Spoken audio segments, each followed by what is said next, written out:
Hello friends, welcome back to our channel. Today we are discussing about the class 11 trigonometric functions.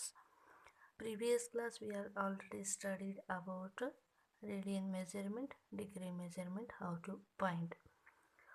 In this class we are studying about relation between degree and radian, how to relation between and degree and radiation.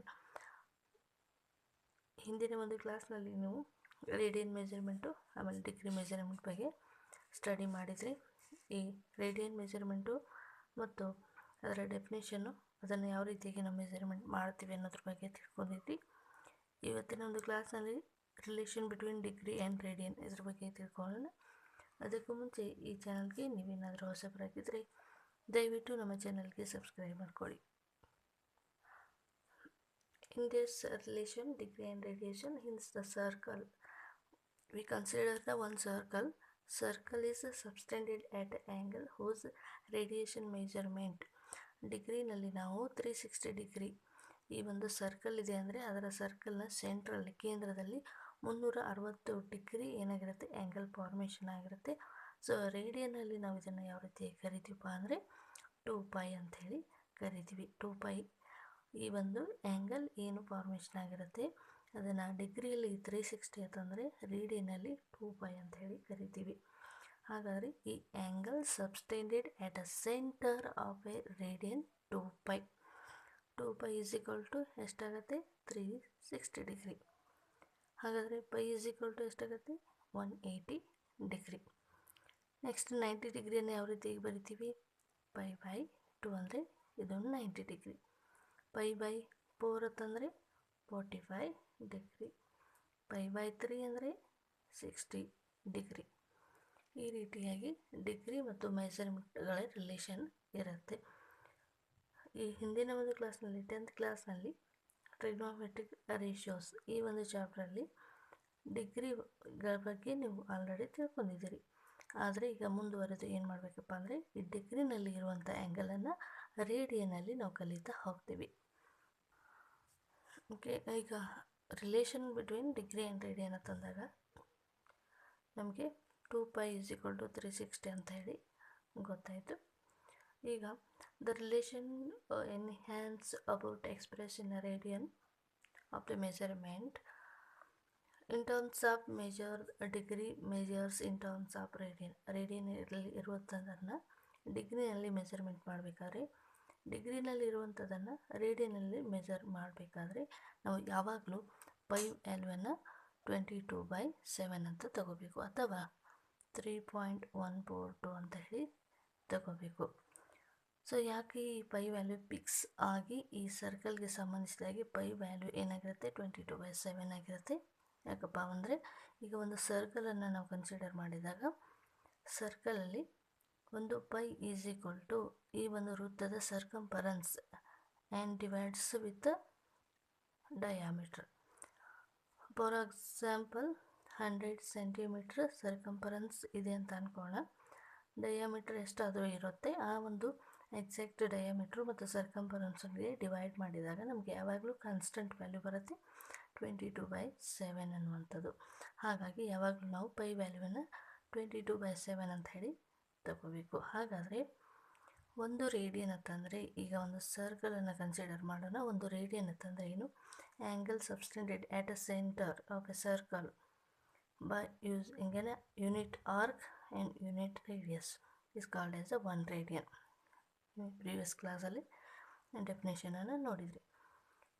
ಇವಾಗ ಒಂದು radian ಅಂತಂದರೆ ಅದನ್ನು ಡಿಗ್ರಿನಲ್ಲಿ ಯಾವ ರೀತಿಯಾಗಿ ನಾವು ಬರಿಬೇಕು. ಡಿಗ್ರಿನಲ್ಲಿ ಒಂದು radian ಅಂತಂದರೆ ಎಷ್ಟು ಡಿಗ್ರಿ ಆಗುತ್ತೆ ಅಂದರೆ, ಈಗ 1 radian is equal to 180 divided by π. ಈಗ 180 ಡಿಗ್ರಿ π ವ್ಯಾಲ್ಯೂ ಏನಿದೆ 22/7 ಅಂತ ಇದೆ. ಇದು ಡಿನಾಮಿನೇಟರ್ ಇಲ್ಲಿ ಇರುವಂಥ 7 ಮೇಲ್ಗಡೆ ಹೋದಾಗ ಏನಾಗುತ್ತೆ ಮಲ್ಟಿಪ್ಲಿಕೇಶನ್ ಆಗುತ್ತೆ. 180 × 7 ಡಿವೈಡೆಡ್ ಬೈ 22. ಸೊ ಇವಾಗ ಏನು ಮಾಡಬೇಕಪ್ಪ ಅಂದರೆ 2ರಿಂದ ಭಾಗಿಸ್ತಾ ಹೋಗೋಣ. 2 1 2 1 2 ಮತ್ತು 18 0. ಓಕೆ, ಇವಾಗ ನೆಕ್ಸ್ಟ್ ಕ್ಯಾಲ್ಕುಲೇಟ್ ಮಾಡೋಣ.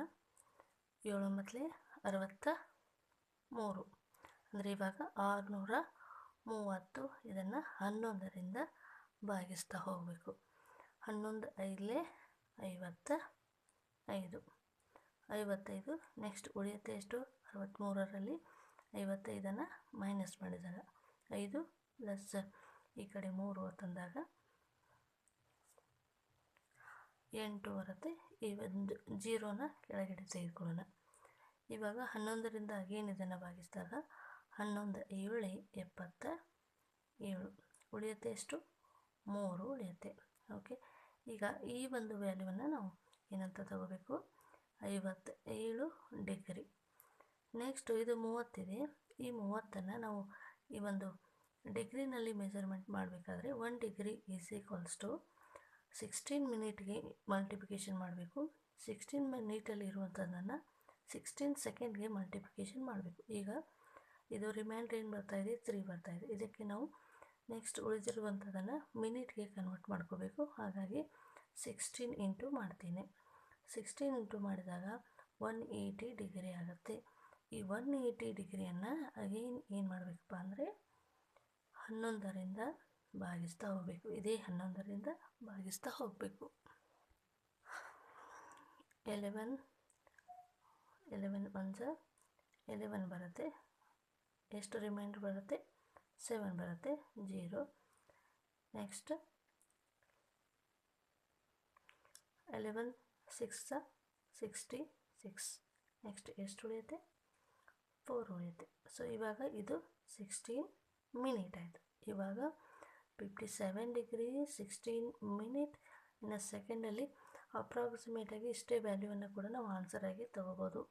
1 radian is equal to how much degree ಅಂತ ನೇರವಾಗಿ ಮಲ್ಟಿಪ್ಲಿಕೇಶನಲ್ಲಿ ಕೇಳ್ಬೋದು. ಹಾಗಾಗಿ ಇದನ್ನು ನೆಕ್ಸ್ಟ್ ನಾವು ಸೆಕೆಂಡಿಗೆ ಕನ್ವರ್ಟ್ ಮಾಡೋಣ. ಈಗ ಮಿನಿಟಲ್ಲಿ ತಂದಾಗ 16 ಅಂತಂದರೆ ನಾವು ಮಲ್ಟಿಪ್ಲಿಕೇಶನ್ ಮಾಡಿದ್ವಿ. ಈಗ ಸೆಕೆಂಡಿಗೆ ತೊಗೋಬೇಕಂದ್ರೆ ಅಗೇನ್ 16 ಇಂದ ಮಲ್ಟಿಪ್ಲಿಕೇಶನ್ ಮಾಡಬೇಕು. ಆವಾಗ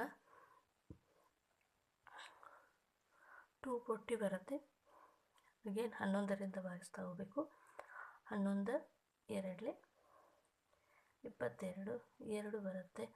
ನೆಕ್ಸ್ಟ್ ಅಗೇನ್ 11 1 11. ನೆಕ್ಸ್ಟ್ ಉಳಿಯುತ್ತೆ ಎಷ್ಟು? 9. ಇನ್ನು ಈಗ ಡಿಗ್ರಿ ಆಯಿತು, ನೆಕ್ಸ್ಟ್ ಮಿನಿಟ್ ಆಯಿತು, ಸೆಕೆಂಡ್ ಮೈಕ್ರೋ ಅತ್ಯಂತ ಕಡಿಮೆ ವ್ಯಾಲ್ಯೂ ಏನಪ್ಪ ಅಂದರೆ ಸೆಕೆಂಡ್. ಹಾಗಾಗಿ ನಾವು ಇದನ್ನು 21 ಸೆಕೆಂಡ್ ಅಂತ. ಸೆಕೆಂಡ್ ಮಿನಿಟ್ ಅಂದಾಗ ಇದನ್ನು ನಾವು ಈ ರೀತಿಯಾಗಿ ರೆಸ್ಟು ಏನು ಮಾಡ್ತೀವಿ? 1 ಕೊಡ್ತೀವಿ, 1 ಬಾರ್ ಕೊಡ್ತೀವಿ. ಸೆಕೆಂಡ್ ಅಂತಂದಾಗ 2 ಬಾರ್ ಕೊಡ್ತೀವಿ. ಡಿಗ್ರಿಯನ್ನು ಫುಲ್ ಸರ್ಕಲ್ ಕೊಡ್ತೀವಿ. ರೇಡಿಯನ್ ಅಂತಂದಾಗ ನಾವು ಹಾಫ್ ಸರ್ಕಲ್ ಈ ರೀತಿಯಾಗಿ ರೇಡಿಯನ್ ಅಂತ ಹೇಳಿ ಬರಿತೀವಿ. This is our relation between degree and radian. Next another one, the relation between degree measures and radian measures in some common tables. ಯಾವ ನಾವು ಸಾಮಾನ್ಯವಾಗಿ ಬಳಸುವಂಥ ಡಿಗ್ರೀಸ್ಗಳು ಯಾವುವು? ಪ್ರೀವಿಯಸ್ ಒಂದು ಕ್ಲಾಸಲ್ಲಿ ನಾವು ಟ್ರಿಗ್ನೋಮೆಟ್ರಿಕ್ ರೇಷಿಯೋ ತಂದಾಗ sin 30, sin 45, sin 60 ಈ ರೀತಿಯಾಗಿ ಸಾಮಾನ್ಯವಾಗಿ ನಾವು ಡಿಗ್ರಿಯನ್ನು ಏನು ಮಾಡ್ತಾಯಿದ್ವಿ? ತಗೋತಾ ಇದ್ವಿ. ಹಾಗಾದರೆ ಆ ಒಂದು ವ್ಯಾಲ್ಯೂಗಳನ್ನು ನಾವು ಮೆಜರ್ಮೆಂಟನ್ನು ಡಿಗ್ರಿಯಲ್ಲಿ ಯಾವ ರೀತಿಯಾಗಿ ರೇಡಿಯನ್ನಲ್ಲಿ ಬರೀಬೇಕು ಅಂತ ನೋಡೋದಾದರೆ, ಈಗ ಡಿಗ್ರಿ ಇದು ರೇಡಿಯನ್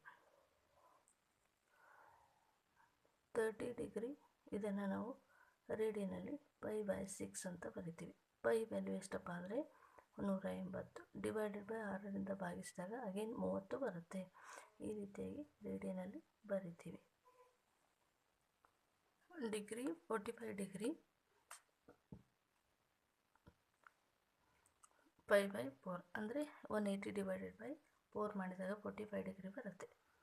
ಅದೇ ರೀತಿಯಾಗಿ 60 ಡಿಗ್ರಿಯನ್ನು π/3, ಇದನ್ನು ರೇಡಿಯಲ್ಲಿ 60 ಡಿಗ್ರಿಯನ್ನು ರೇಡಿಯನಲ್ಲಿ π/3 ಅಂತ ಬರ್ತೀವಿ. ಇದೇ ರೀತಿಯಾಗಿ 90 ಡಿಗ್ರಿಯನ್ನು π/2, 180 ಡಿಗ್ರಿಯನ್ನು π ಅಂತ ಬರಿತೀವಿ. ಅದೇ ರೀತಿಯಾಗಿ 270 ಡಿಗ್ರಿಯನ್ನು 3π/2 ಅಂತ ಬರಿತೀವಿ. ನೆಕ್ಸ್ಟ್ ಲಾಸ್ಟಲ್ಲಿ 360 ಡಿಗ್ರಿಯನ್ನು ನಾವು 2π ಅಂತ ಬರಿತೀವಿ. ಇಷ್ಟನ್ನು ನೀವು ಮಸ್ಟ್ ಆ್ಯಂಡ್ ಶುಡ್ ಇಟ್ಕೊಳ್ಳೇಬೇಕು. ಸೊ ಇದನ್ನು ನಾವು ಈಗ ನೆಕ್ಸ್ಟು ಕೆಲವೊಂದು ಪ್ರಾಬ್ಲಮ್ಸ್ಗಳು ಬರ್ತವೆ. ಆ ಒಂದು ಪ್ರಾಬ್ಲಮ್ಸನ್ನು ಸಾಲ್ವ್ ಮಾಡುವಲ್ಲಿ ಇದು ತುಂಬಾ ಇಂಪಾರ್ಟೆಂಟ್ ಆಗಿರುತ್ತೆ.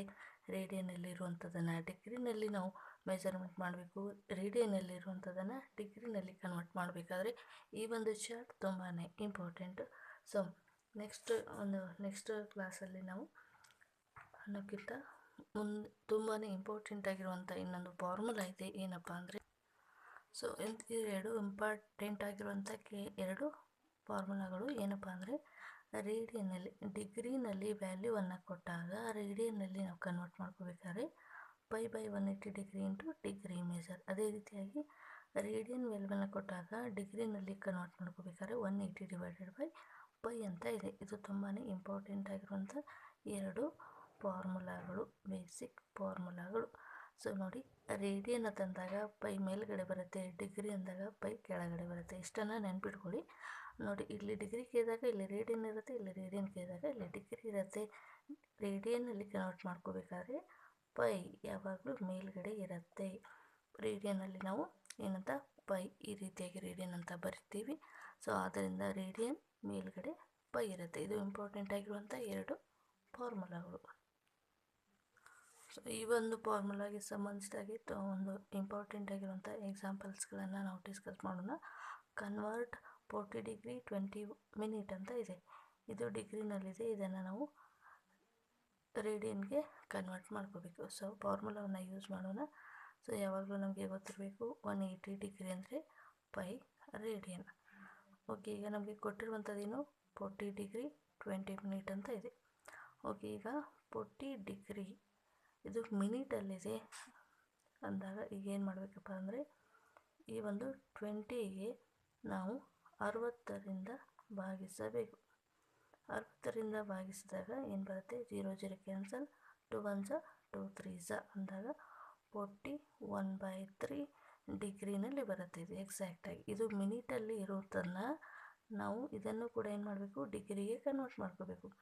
ಇದನ್ನು ಡಿಗ್ರಿಗೆ ಕನ್ವರ್ಟ್ ಮಾಡ್ಕೋಬೇಕಪ್ಪ ಅಂದರೆ 20 ಮಿನಿಟ್ ಇದೆ.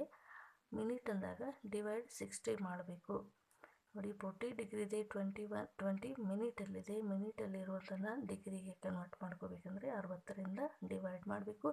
ಆವಾಗ 40 ಡಿಗ್ರಿ 1/3 41/3 ಅಂತ ಡಿಗ್ರಿ ಸಿಗುತ್ತೆ. ಇದನ್ನು ನಾವು ಏನು ಮಾಡಬೇಕಪ್ಪ ಅಂದರೆ ರೇಡಿಯನ್ಗೆ ಕನ್ವರ್ಟ್ ಮಾಡ್ಕೋಬೇಕು.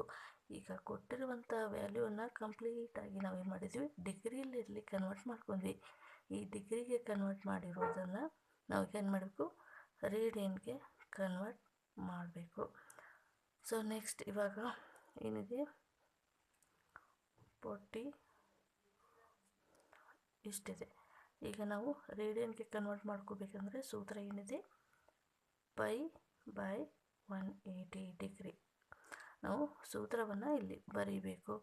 So radian measure is equal to π/180 into degree major.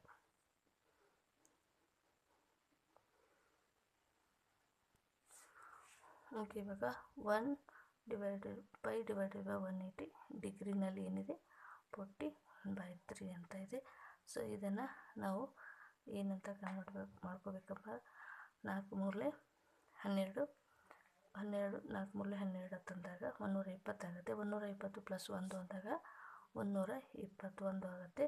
π/180 into 121/3. Okay, 3 into 180 ಅಂದಾಗ 4 5 40 ಇಂಟು ಮೇಲ್ಗಡೆ ಇರೋದನ್ನು ಆ್ಯಸ್ ಇಟ್ ಈಸ್ ಹಾಗೆ ಬರೀಬೇಕು. 540 ಮತ್ತು 221 ಯಾವುದಾದ್ರೂ ಟೇಬಲಿಂದ ಇದು ಭಾಗ ಹೋಗ್ತಾ ಇದ್ದರೆ ಭಾಗಿಸಿ ಆನ್ಸರನ್ನು ಬರೀಬೇಕು. ಭಾಗ ಹೋಗದೇ ಇದ್ದರೆ ಇದು ಆನ್ಸರ್ ಯಾವ ರೀತಿಯಾಗಿ ಬಂದಿದೆ ಇಷ್ಟನ್ನು ಮಾತ್ರ ಬರೀಬೇಕು. ಫೈನಲಾಗಿ ಆನ್ಸರನ್ನು radian measure is equals to 121 radian 121 into π divided by 4 5 40 radian ಅಂತ ಆನ್ಸರ್ ಬರುತ್ತೆ.